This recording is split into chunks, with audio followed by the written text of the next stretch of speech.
YouTube channel @friska_friona_official. Oke, pada kesempatan kali ini kakak mau share prediksi soal UTBK ekonomi yang sudah disesuaikan dengan soal asli.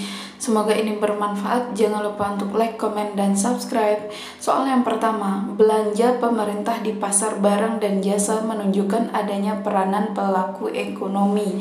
A. RTK membayar pajak kepada pemerintah. B. RTG mengatur dan menstabilkan perekonomian. C. RTP sebagai pemakai faktor-faktor produksi. D. RTG sebagai pengguna barang dan jasa. Atau E. RTK sebagai pemakai barang dan jasa. Apa nih jawabannya menurut kalian? Jawabannya adalah D. RTG sebagai pengguna barang dan jasa. Apa itu RTG? RTG adalah rumah tangga pemerintah. Nah, di sini ada pun rincian perannya. Yang pertama pengguna barang dan jasa, yang kedua menerima pajak, yang ketiga mengatur dan menstabilkan ekonomi.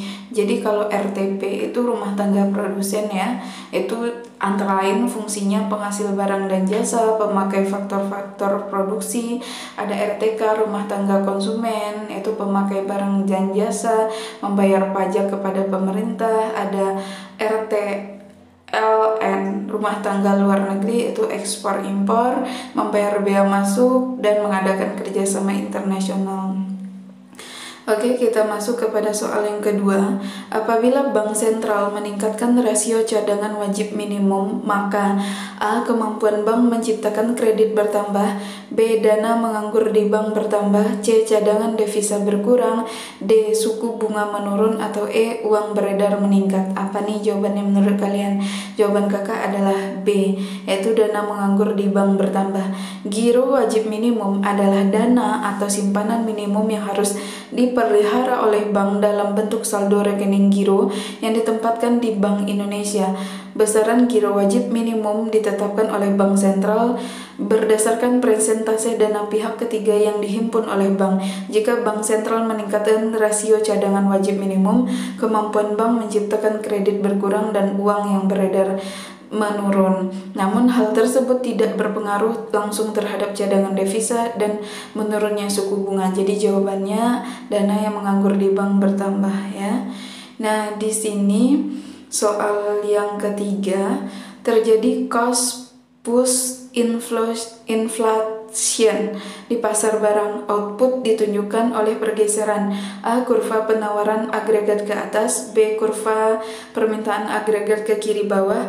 C. Kurva permintaan agregat ke kanan atas. D. Kurva permintaan agregat ke kanan atas diikuti kurva permintaan agregat ke kiri atas. E. Kurva penawaran agregat ke kanan bawah.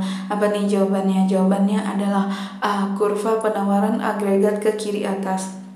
Inflasi, dorongan biaya produksi, adalah inflasi yang timbul karena kenaikan ongkos produksi yang terus-menerus. Untuk lebih lanjut, perhatikan kurva yang akan kakak tampilkan. Penurunan produksi ditunjukkan pergeseran kurva S1 ke S2. Pergeseran kurva penawaran, jumlah penawaran menurun dari Q1 ke Q2 dan kenaikan harga barang produksi dari P1 ke P2. Apabila biaya produksi terus naik, maka harga akan naik lagi dari P1 ke P3. Jadi ini terus terjadi maka akan mendorong kenaikan terus-menerus dan keadaan ini mengarah kepada terjadinya inflasi. Jadi jawabannya cost push inflation timbul karena pergeseran kurva penawaran agregat ke kiri atas. Soal nomor 4, investasi dapat dikelompokkan dalam investasi real dan investasi finansial. Berikut yang termasuk investasi finansial adalah A. Investasi untuk obligasi. B. Investasi kendaraan bagi perusahaan. C. Investasi untuk peralatan produksi. D. Investasi aset tetap. Atau E. Investasi persediaan perusahaan. Jawaban kakak adalah A.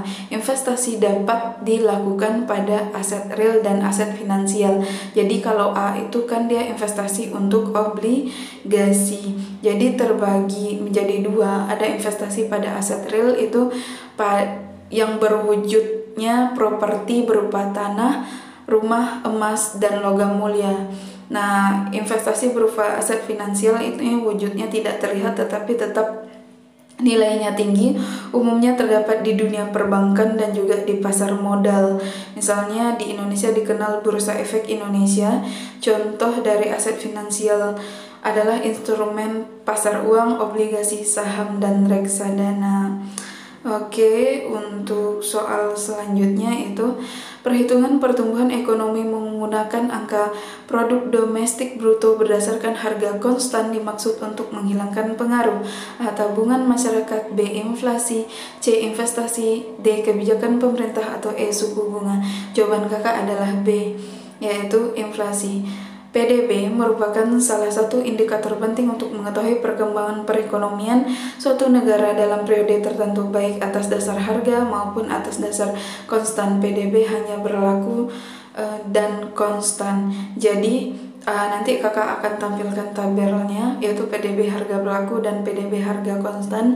Kalian bisa cek. Jadi berdasarkan uraian di atas, perhitungan pertumbuhan ekonomi menggunakan PDB harga konstan bertujuan untuk menghilangkan pengaruh ekonomi. Inflasi. Sorry, kurang fokusnya. Di sini boleh kita lihat lagi ke atas sedikit. PDB atas dasar konstan menunjukkan nilai tambah barang dan jasa tersebut yang dihitung menggunakan harga yang berlaku. PDB konstan digunakan untuk mengetahui kemampuan sumber daya dalam mendorong pertumbuhan ekonomi. Oke, sekian dulu pertemuan kita. Semoga satu lagi soal lainnya, satu lagi aja ya. Biaya pemungutan pajak tidak boleh lebih besar daripada penerimaan pajak. Prinsip pemungutan pajak seperti ini dinamakan A. Keadilan, B. Ekonomi, C. Kesetaraan, D. Kepastian, atau E. Kemudahan. Jawaban kakak adalah ekonomi. Karena ekonomi itu sendiri adalah biaya pemungutan pajak dan pemenuhan kewajiban pajak bagi wajib pajak harus proporsional. Biaya pemungutan harus lebih rendah dari beban yang harus dibayar. Sedangkan keadilan itu pajak yang dikenakan sebanding dengan kemampuan. Prinsip kepastian itu pemungutan pajak harus berdasarkan undang-undang. Prinsip kelayakan itu pemungutan pajak hendaknya tidak memberatkan wajib pajak sehingga wajib pajak merasa membayar pajak bukan sebagai paksaan namun kewajiban. Oke, sekian dulu. Semoga yang kakak share hari ini bermanfaat. Jangan lupa untuk bantu like, comment, dan subscribe. See you in the next video. Thanks for watching. Bye bye.